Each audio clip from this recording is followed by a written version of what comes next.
So welcome back to BluePrints, where we're interviewing different creatives in order to make as much information accessible to the ones who come after us.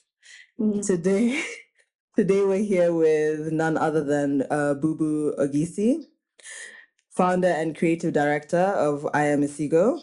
How you feeling today? Hi. Hi. Thanks for having me. I feel very orange today and bright and happy. It's Friday. It's Friday. And it's a public holiday. Yeah. So let's get into it, Boo Boo. So you call yourself a fiber artist. Could you explain to us what this entails for those who might not know? Thank you. Um, so I mean, before everyone was trying to box me into this idea of a designer, and I was like, I feel like what I do more is beyond designing. It's beyond the body. It's more for like space, but also our environments and working through research through time. So I think the best category I could put myself in was describing myself as this fiber artist who goes around nomadically researching different fibers and materials and languages and people and personalities and religion and magical systems and social policies. I think everything I do sort of encompasses into that because in regards to everything that I create or I make, the idea of texture or feeling or understanding the smell or how something looks visually is part of the idea of a fiber artist. So yeah, that's why I call myself that. So going into this idea of being a nomad, as you said, and kind of trying to understand all these cultures, we know that IAMISIGO is based in Lagos, Nairobi, Accra, Abidjan, Abidjan. So how is it navigating, like working in all these different landscapes? And how is it managing work cultures as well, in all these different places? Like, do they have more similarities or more differences? Um, like everywhere we go to, it's based off of just figuring out the connectivity between one place and another. Um, the reason why I have to work within all these different spaces and even more, it's beyond all these four countries. It's in addition with other places such as Congo, Tanzania, Uganda, Senegal, Mali. I guess it's all the idea. It's just about borderless ideologies, how to understand how this place and this other place sort of have the same processes and techniques, but call it something different, but also work with a different machine. But the actual technique in itself is really, really the same. But it's figuring out how the different personalities or gender coordinations exist within this part of Africa and another part of Africa. Um, I honestly enjoy traveling. I'm a Sagittarius, so I feel like this is my destiny. So for me, it was when I started out. I grew up in Ghana. I went to school in Ghana also, but I was also able to live between like England, Nigeria, and Ghana, thanks to my mom and my sister and my dad, who still lives there. Um, but then even living within this Anglophone world, I wanted to also branch out. So that's why I went to art school and fashion school in Paris afterwards. So the idea of movement has always been part of my life, like moving from one place to the other consistently, but also discovering how, why our personalities are a certain way and how why Kenyans are a certain way and why Nigerians are a certain way. And everything boils down to even the types of food we eat, the types of languages we speak to, that also propels us into this action of personality and that shows in what we wear. So I want to understand why people who are from, the Kikuyus, I would say, dress the way they dress. So how, in Ghana, how the Fantis dress the way they dress, or in Abidjan, how the Baoulés also dress a certain way. But I guess all these different things have, I guess space in itself also defines. the human being or the body.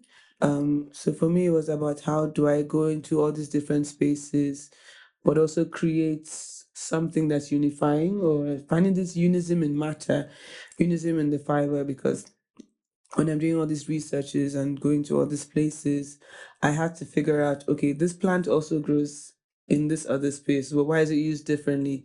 And then you now break it down and you realize, okay, it's based on the different things we just spoke about, the cultural differences. So it's, with me, it's about trying to remove the barrier within these cultural differences and trying to figure out how to, yeah, create something that's bringing all these places together at one.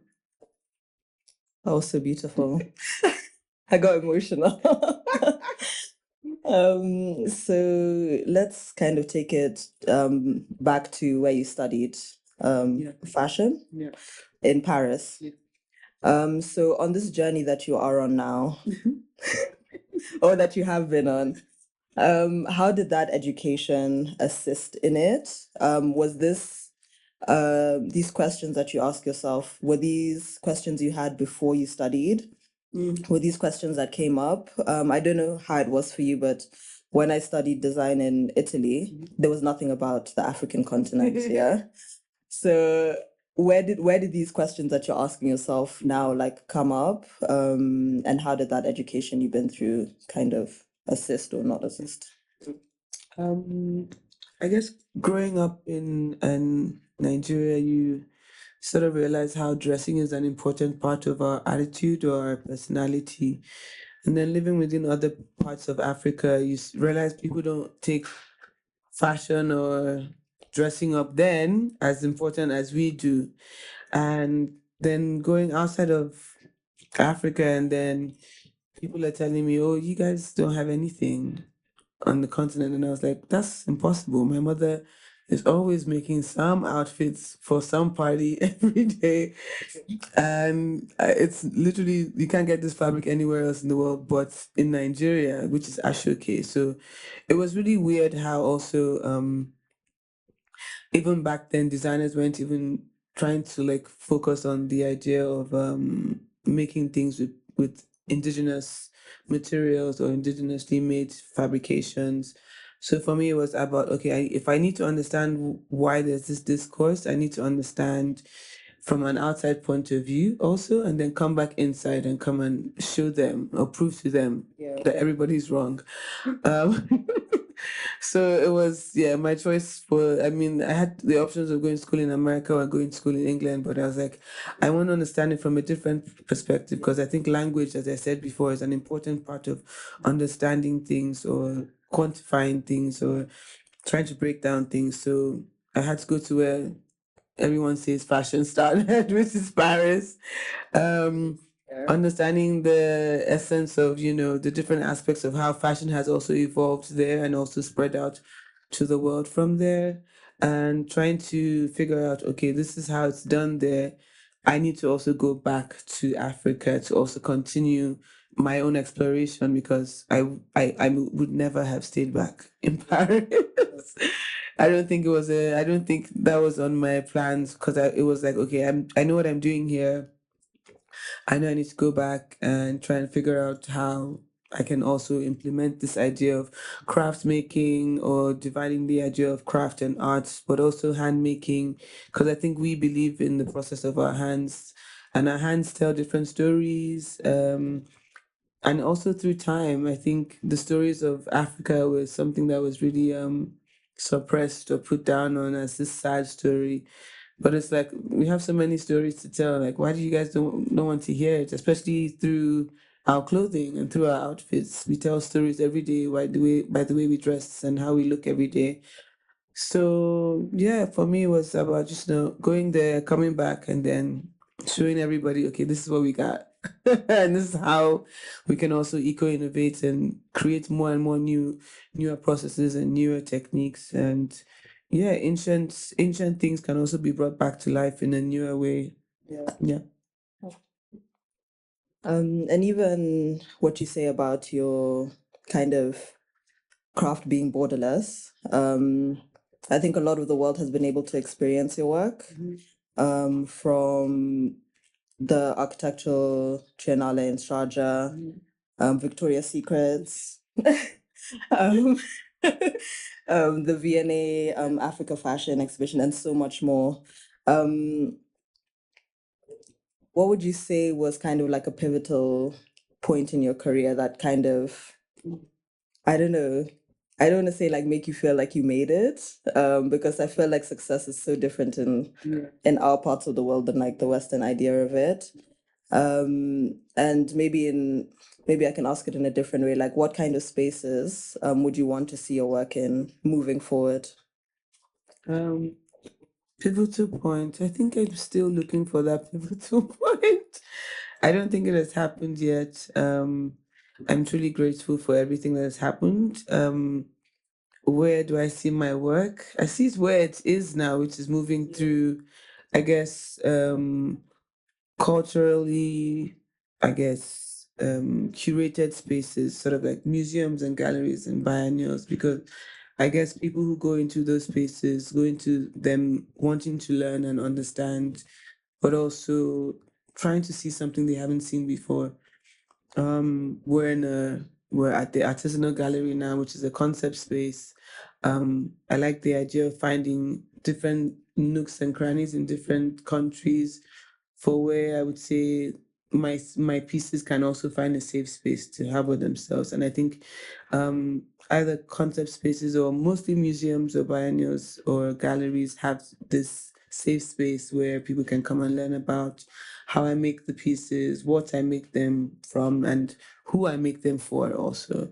So I guess for the future, I hope to see it in more and more larger scale exhibitions. We're going to create like 2 more installations now in Germany and in Paris in the next 2 months. So yeah, it's just about just going further and further and then spreading the gospel to people. Preaching the gospel, spreading the gospel, telling people more and more about, the art of handmaking. But also, I mean, it's magical at the same time, but also understanding how technology in itself is also magic and how we can infuse that idea of this new magic with old magic. So magic of the hands and then technology with this new magic. We are also trying to find a way to balance these two because I think everything is about balancing. We can't say, okay, no, we hate technology. That's like saying we hate magic. It doesn't make any sense because everything in this world is magical. This chair that we're sitting on came from magic. So I feel like adding this idea of new magic with old magic now brings about some eco-innovative form of magic that hasn't been seen before. So I think that's where we're going to in the future, but also trying to show people how to balance the idea of body, space, and time, because I believe we all exist within different spaces through time. And I feel like when we enter any space, our bodies sort of feel this sort of energy or vibe that could change you, but also a space could also manifest different types of energies within you.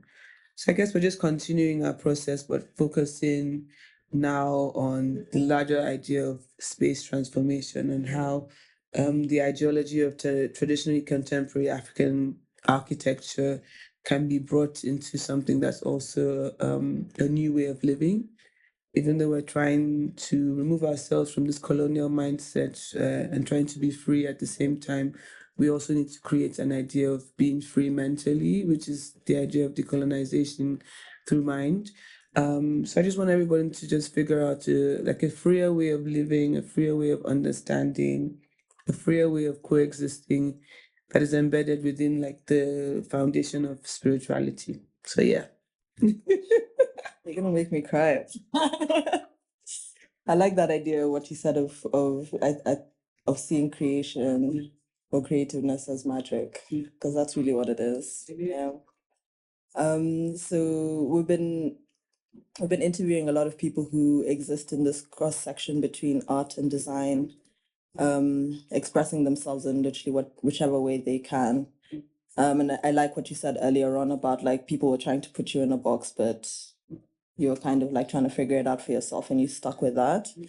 In terms of also being a nomad, this might be a tricky question. And let me know if I'm also trying to put you in a box. But where do you, out of all these places you work, is there one place in particular you feel like more able to tap into this essence of creation and able to access this idea of magic? Yeah. Oh wow, this is gonna be. I don't want to be partial. I think everywhere, to be honest. I think every space has its own different energy. Um, Kenya has this special place in my heart because I think my spirit was the one that brought me here. I don't know why I'm still here, but I'm still here. Um, and the one thing I always tell people is, I mean, it might sound hard or insane, but I usually do follow my spirit when it's telling me something, and I'm like, okay, I need to listen because I think I've taken time out to sort of harness it into some stage where I understand, okay, this is for me, this is not for me. So when I came here, what, 10 years ago, for the first time, I was like, okay, I'm in love with this space. There's certain spaces I go to that I love, but I don't necessarily work from or craft in. I feel like my spirit has to find some level of settlement or rest, which is important for creating also. And I think Kenya definitely has that. Nigeria has this chaotic form of creating, which I love because it's the opposite. It's like the other extreme. I was having this conversation yesterday about how each country in Africa is a case study of different scenarios, and Nigeria is that scenario where put a bunch of mad people together. What happens? And I'm truly grateful for being from there and being able to also access all these other spaces. Ghana also is somewhere I love creating, especially like in northern Ghana, which is on the border of Burkina Faso. So creating between Burkina Faso and Ghana is really interesting because I get to work with females within religious communities who don't technically have to be working, but have found a way to sort of craft within different systems that go along their religious beliefs also. Yeah, different places have different special parts in my heart for me, and I feel like that's also this idea of ritual meditation or creativity, where I want to go somewhere I feel like I can meditate here, I can create, and also go back again, which now becomes this ritual movement in space, body, and in time also. So yeah. That's the answer to that. Like the extent that you research at and like you go out like into the field, into the wild. Like even watching like your Instagram, sometimes I'm like, what? I just love that dedication or like that curiosity. It's Yeah, I so think exactly. yeah. I think I'm really curious. As a child, I was always wandering off. I used to get lost a lot of times, and my mom, when they find me, amen. But it's nice to be lost and then you discover new things. And then, because a lot of times some people are really like scared of discovery because they're so used to like what they're used to. And I remember, I know a lot of people, like, they're like, why are you going to Kenya? What is in Kenya? And I'm like, when you get there, you find out. If you don't go anywhere, like, not everything can be seen on your phone or on TV. You actually have to go and figure it out for yourself. It's like how when people say, oh, I can't come to Nigeria, I'm too scared. And it's like, okay, if you choose not to, that's your own problem. Like, but I'm alive and I still go back and forth to Nigeria all the time. So I feel like this idea of curiosity and always wanting to learn, and I feel like that's the essence of cultivating and preserving essentially Africa's future. It's about just figuring out things that have not been seen or heard about or have been, it's almost going extinct to some extent. So I think for me, it's about always trying to discover, discover, discover, discover. I do love that. And maybe we just to close off. Yeah. You've been waiting for this one. Where do you see, like in your immediate environment, maybe in like the places you've traveled to and stuff, where do you see room for improvement in the design and art and magic world? Yeah, where do you see like, oh, maybe XYZ could kind of like propel other African artists and designers to like do better? I'm gonna speak for me specifically. I guess it's outside of Africa being a continent on its own, or this really like strong surface area in the history of humanity. We also need to try and discover other spaces that have also impacted this continent too. So for me, in terms of room for improvement, I see myself also trying to see the connectivity with other techniques that are seen outside of the space that but are similar, like Shiburi technique that's similar to the Ajire technique, but also how languages also sound, like how Japanese so similar to Yoruba also. Or going to India and trying to figure out how bronze making or even waxing or dyeing has this similarity with what's happening on the continent also. So for me, in terms of same thing, borderless ideologies, removing myself outside of Africa, but also finding the connectivity within other spaces to Africa is the room for improvement for me. And essentially, I mean, I started working on that last year with the show in the UAE in Sharjah, and yeah, just trying to find how to sort of also take the work to these other spaces and seeing how they also connect to it. So I guess that's the room for improvement. Now that I've worked 10 years on the continent, it's now time to it's now time to see other places that have also been influenced or inspired by the continent and see how to marry these two worlds together. Well, thank you for that, and thank you for your time. I'll give you a hug.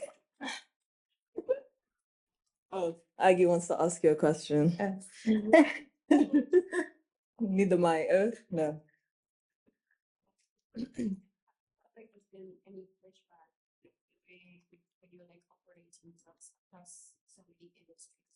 Yeah.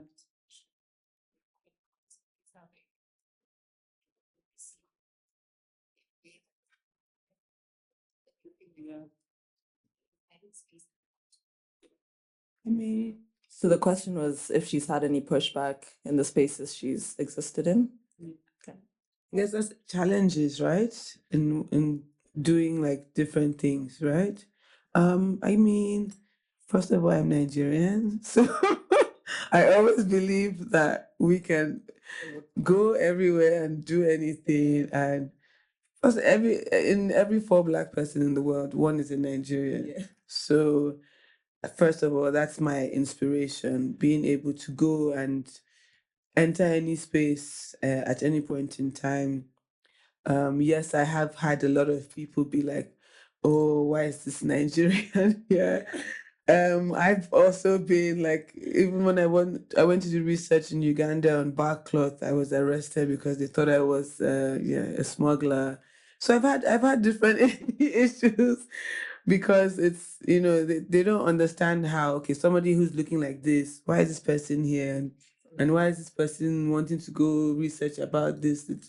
It doesn't seem real, but that's my reality. There've been language barriers, but I always pass through that one with the idea of drawing or sculpting or creating things to either make them understand or make ourselves understand each other.